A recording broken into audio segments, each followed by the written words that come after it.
Hello, my name is Pamela Powers, and I'm your host for A View from the Left Side. You might wonder where I've been. There hasn't been a podcast on A View for the Left Side in about 2.5 years. So I have been on Substack and writing pretty regularly at Powers for the People on Substack. I still have my YouTube channel, but there were a lot of forces at work in August 2022 when I did my last podcast. So since then, I went through a long, expensive, messy divorce, which kind of put a dent in my productivity for a while. And also, I've just been dealing with all of the political drama that's been going on for the last year. And now, I thought it was a good time to bring back A View from the Left Side because Donald Trump just took office a few days ago, and chaos is surrounding us. So why not bring back A View from the Left Side?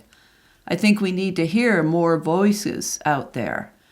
Right now, chaos is winning, but I have a lot of ideas to help us in the future. So stay tuned for A View from the Left Side. Thanks for tuning in.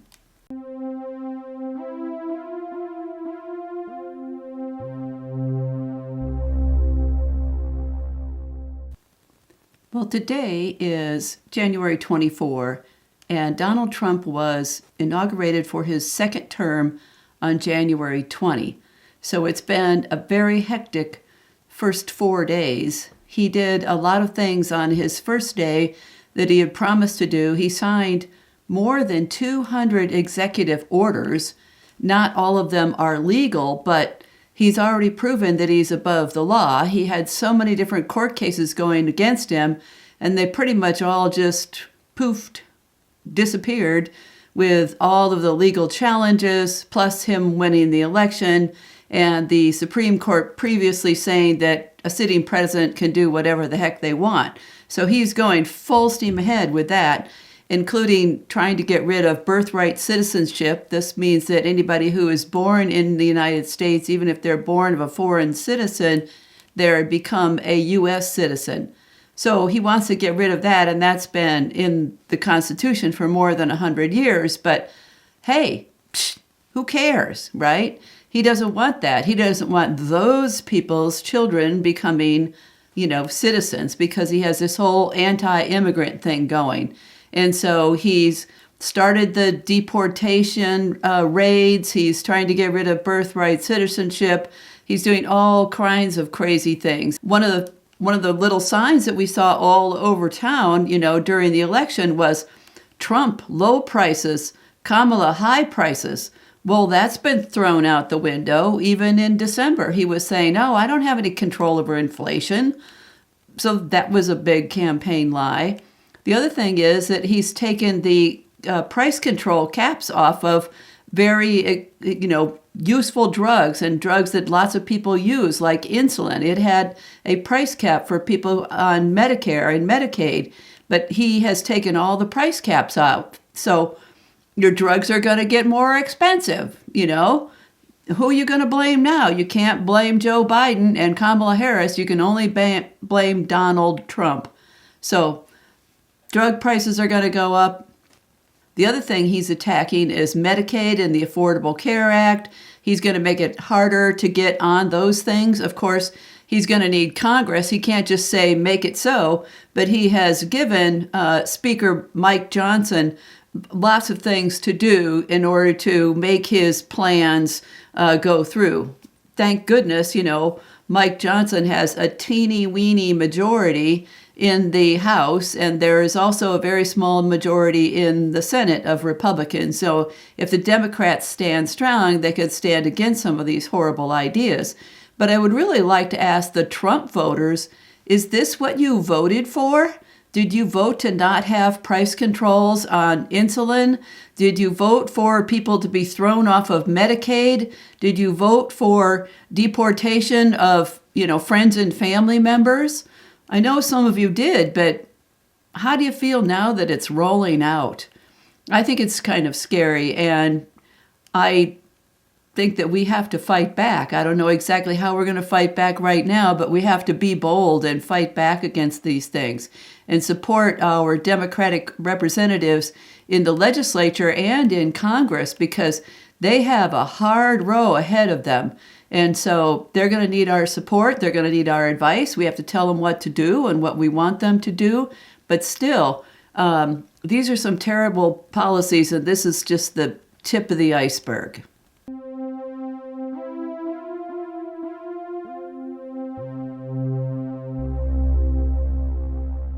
One thing that we're all going to have to do moving forward is to be very careful about where we get our news. You might have heard recently that Mark Zuckerberg said that on his platforms like Instagram and Facebook, he was no longer going to be fact-checking, and he was no longer going to police what people say. And so it was just going to be wide open, disinformation and bullying and whatever. And he was going to go to a similar moderation tactic that Elon Musk has now on Twitter, which is now X. And so they stopped fact checking and controlling speech and hate speech, a couple of years ago when he took over. Well, so now Zuckerberg is following suit because, of course, Trump wants anybody to say whatever they want. They want free speech absolutism. And in fact, I have a Substack that I wrote about last fall saying, make lying wrong again, but that's not what's going to happen. The other thing that they've done, in addition to pushing for this free speech no matter what the consequences, is they have ordered the Centers for Disease Control and Prevention to stop producing their reports and stop producing their public health warnings. Like, for example, about the bird flu. They want you to think that high egg prices were because of Joe Biden and his mismanagement of the economy. Well, they were about the bird flu and eggs having to be destroyed. And so, but you know what? You can have all the disinformation you want in the future, but you are not going to get scientific reports from the CDC, scientific reports that have actual facts in them and not just somebody's harebrained idea about something. And so this is a really dangerous situation. So if you look at the higher prices of drugs, and you also looked at less access to care with the Affordable Care Act and Medicaid, and now less information about the actual science behind what's going on with your health and what's going on with, what could be rolling multiple pandemics if we actually don't have vaccinations in the future. This is a situation where more people are going to be dying unnecessarily. More people are going to be getting sick. There's going to be more widespread infectious disease. There's going to be more disinformation and fewer facts out there. And so we are going to have to be very, very careful about where we get our news and who we trust, right? Because disinformation is going to be everywhere. And especially now that the other thing that Trump wants to do, which he doesn't have a budget for at this point, is putting hundreds of billions of dollars into artificial intelligence. It's like, okay, artificial intelligence is great at making shit up. They say that the AI is hallucinating. No, it's not a person. It's not hallucinating. It's just spreading wrong information. And so we really have to be careful going forward, because social media is going to be full of junk, even more so than it is now, and it's going to be harder to get scientific news.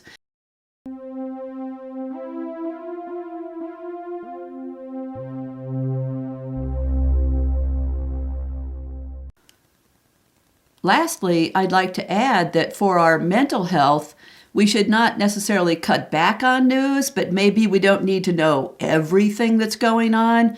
I know it's very stressful to me to even just read some of the headlines in the New York Times in the morning.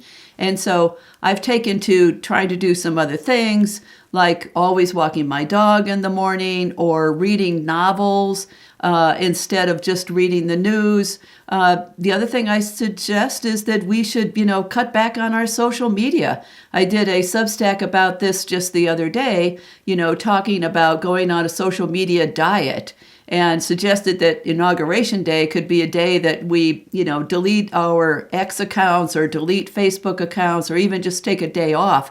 And I've seen lots of people on social media suggesting the same thing, that, take a break from this, especially if the information that we're getting on social media is going to be less and less trustworthy, and it's all just about making money and clicks.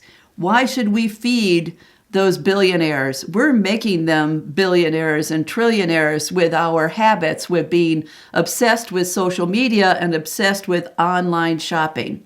So think about it. What corporate billionaires could you give up for the new year? I know that I'm going to delete my primary Twitter accounts, except that I tried to get on to delete them yesterday, and they wouldn't let me on. And I said, well, I just want to delete them, and they still wouldn't let me on to delete them. So I haven't been successful in that. I have shut down a couple of Facebook pages.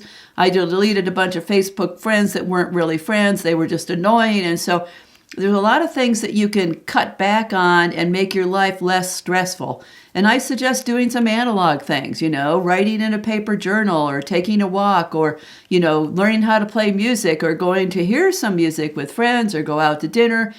Find your community in the people, right? Not just personas online, because those people online may or may not be people, actually, right?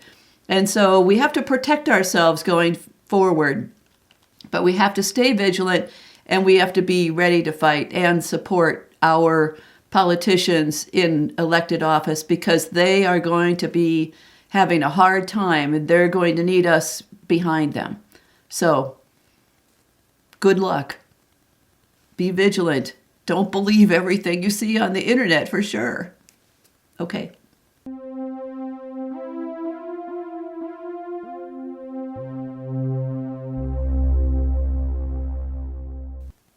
Those of you who know me personally know that I dabble a little bit in tarot cards. I find them interesting to look at and also to meditate on when I have a question in my life. I get out the tarot cards and I have a procedure for different types of readings that I do. And I thought that today, with the new Trump administration just being a few days old, but a lot of chaos coming into our lives because of that, I thought it would be interesting to look at a few tarot cards. The first one being the Tower card. This looks pretty darn scary, huh? The tower is on fire. There's lightning hitting it.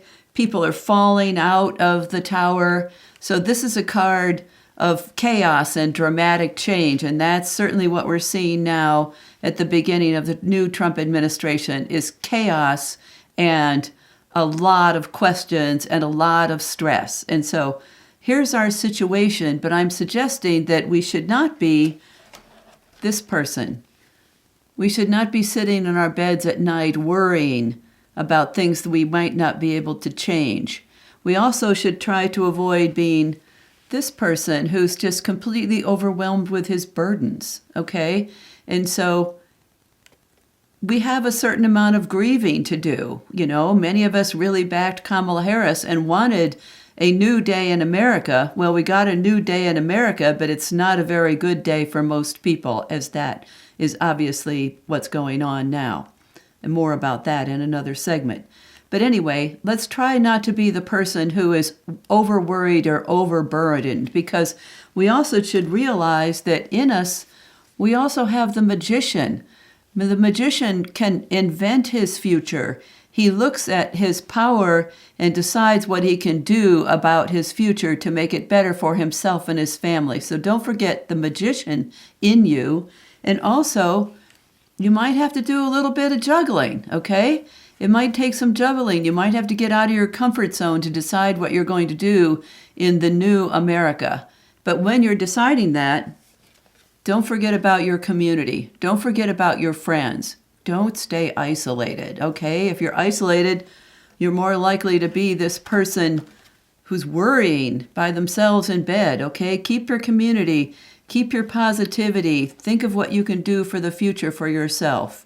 And lastly, one of the things that's been getting a lot of put downs and, dissing on the internet, particularly by dude bros, like Mark Zuckerberg, who said that the corporate world had been neutered by feminine energy. Well, there's still a lot of strength in that feminine energy, and don't you discount it. This woman is opening the jaws of a lion with her bare hands. She's using gentle control to calm the beast. This is the Earth Mother. We also should remember our connections to the Earth.